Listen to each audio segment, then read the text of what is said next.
presenting the transcription feature, Superman.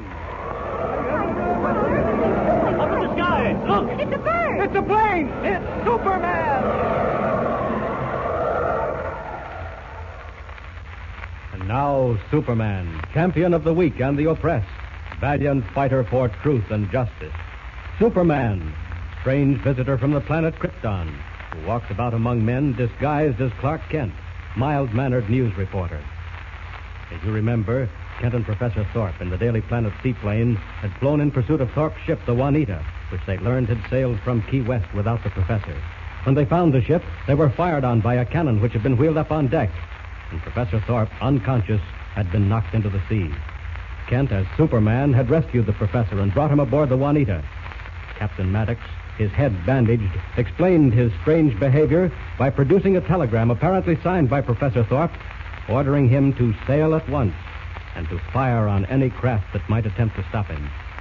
Certain that the false message was sent by somebody who wanted to gain possession of the professor's precious bathysphere, a new type diving bell invented by Thorpe for his study of deep-sea fish, Kent and the professor were in their cabin discussing the peculiar event, and they heard a tapping from the ship's hold below deck.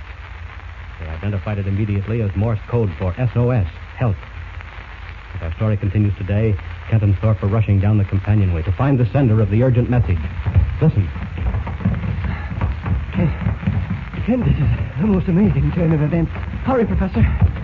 No time to talk now. Do you think someone is really being held prisoner in the hold? We'll know pretty soon. Let's hurry.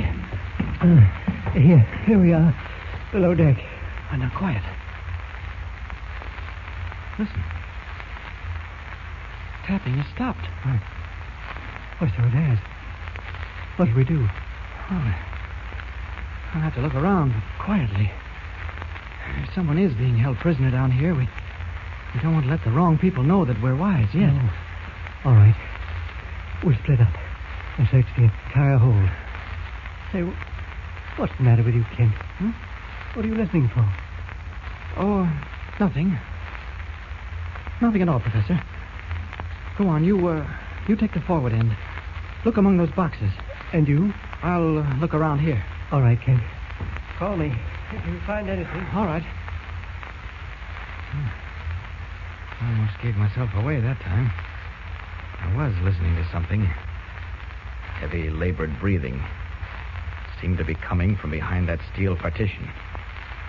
Wonder if there's a door there. Yes, there is a steel bulkhead door, but it's locked. No time to bother looking for keys. I'll have to twist it apart. Now then. There, that did it. Twisted the hinges. Now to force it open. There we are. Great Scott. There's a man on the floor, gagged, bound, and blindfolded. Better change back to Clark Kent and free him. All right. Take it easy, mister. I'll have you free in a moment. There you are. Feel better? I sure do. Thanks, son. Thanks a lot. Are you the man who was tapping out that SOS? Yeah, but... How did you manage to do it? Oh, my feet. Nothing else I could use, tied up like this. Hey, but who are you? Where did you come from? Kent, where are you? Oh, did you find anything? Yes, right here, Professor. What? Bless my soul. Captain Mather. What? That's me, all right, Professor. But what are you doing down here out of uniform? And who tied you up like this? Oh, darned if I know, but I'll soon find out. You may later that, sir. But, Professor, this can't be Captain Maddox. We left Maddox on the bridge a few moments ago. Huh? He had a bandage covering his head and face. Me? On the bridge with my face bandaged? Oh, no. I've been down here a night and a day, I reckon. Kent, what is this? Professor, are you certain this man is Captain Maddox? Of course it's Captain Maddox. But who is the man we spoke to on the bridge? The man with the bandaged head. I'm beginning to see now. Obviously, he's an imposter. That bandage was used as a disguise. Look here, Professor. Do you mind telling me what's going on here?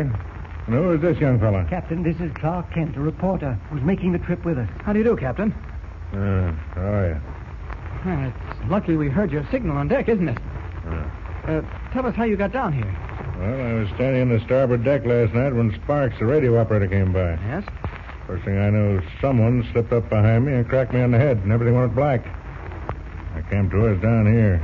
dressed up like a hog. Why, the scoundrels. That's mutiny. This job appears to have been very cleverly planned. Go on, Captain. That's all there is to it. Been trying to get free ever since.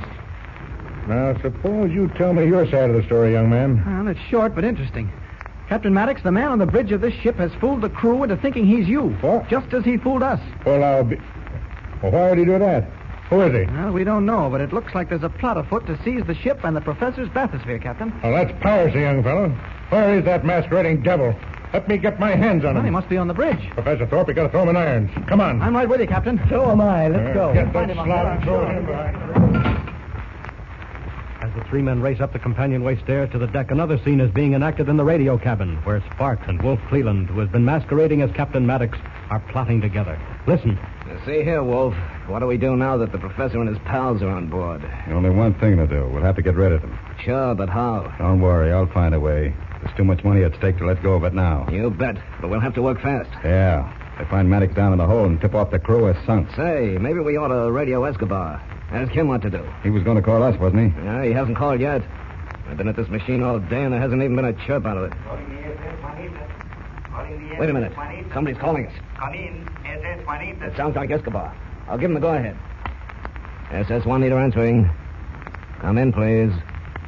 SS Juanita answering. Come in, please. Hello, Sparks. Escobar. Everything under control? Come in. We got the ship, Pete, but Thorpe just came on board. What do we do? Come in. You two fools. What went wrong? Come in. He flew out after us. We took care of his plane, but the guy with him got up on deck. He fell for Wolf's telegram story, but he might get wise later on. Come in. Tell Wolf to put him out of the way. Both of them. Get rid of them for good. That's all for the present. I'll call you back later with more instructions. Signing off. Boy, Pete sounded plenty sore. Yeah, I heard him. Well, we'll have to go to work. Got your gun handy? Yeah. Holy smokes, look who's on deck. The professor and his pal. And Maddox. What do we do? Listen, they're coming after us, so let them come. As soon as they get inside, put your gun on them. Quiet. There they are, the rats. Come on, Kent, grab them. Look out, Captain. The radio operator has a gun. Stand back, you guys. Get your hands up or I'll shoot. Oh, no, you won't. I'll say that. Give me the box. Fox. Look out, Kent. Kent, are you hurt? No, I'm okay. This man seems to have shot himself. Oh, leave him be. Give me a hand. Give me a hand with this one. All right. I got him. Better give up, fella. You don't have a chance. I'll say you're both dead Oh, first. yes, that's so. Fighting. Stop it, I say. Professor Thorpe. Let go of him, Kent. You too, Captain Maddox. I'll handle this man myself. Oh, pretty brave with that gun, ain't you, Professor? Yes, and I'll shoot you down like a dog if you try anything. Keep your hands up and get your back against the wall. Okay.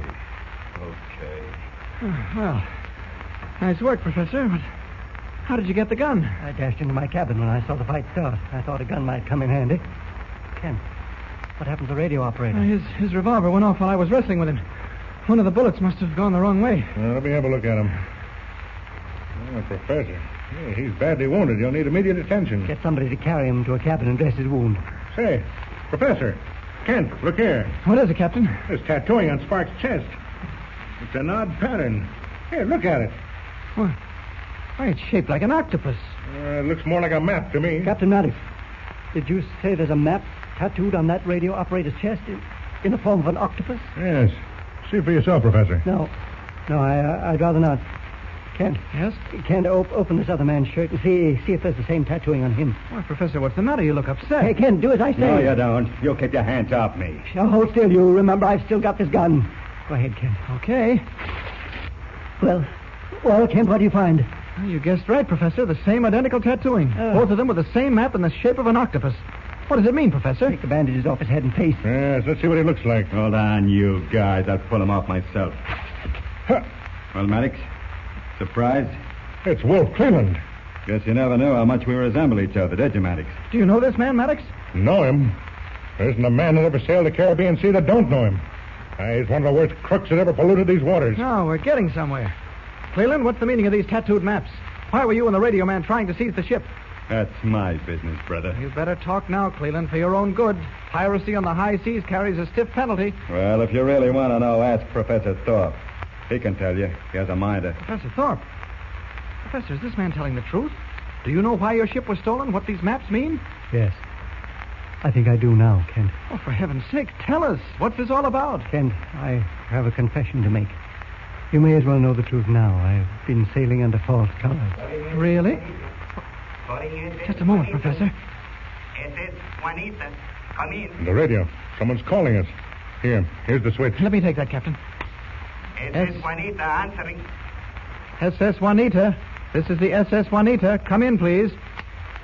Hello, Sparks. Escobar speaking. Have you taken care of Thorpe and the other ones? Come in. What does he mean? Throw the switch. Tell him yes. Ask him what to do now. Yes, we took care of them. What do we do now? Listen carefully. Here are the new instructions for you and Cleland. Everything depends on how you carry them out. Make a careful note of what I am about to say. Mystery, dark and foreboding, hangs like a cloud over the Juanita. What is the meaning of the strange octopus-shaped maps tattooed on the chests of Wolf Cleland and the radio operator? And what connection have they with Pete Escobar, leader of the pirate gang? How much does Professor Thorpe know? And how much is he hiding behind a cloak of frightened silence? Tune in next time and follow the thrilling story of adventure on the high seas with Superman.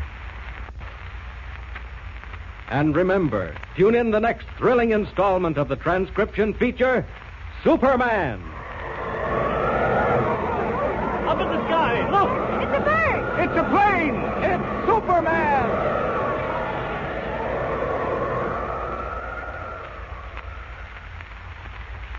Superman is a copyrighted feature appearing in Action Comics magazine.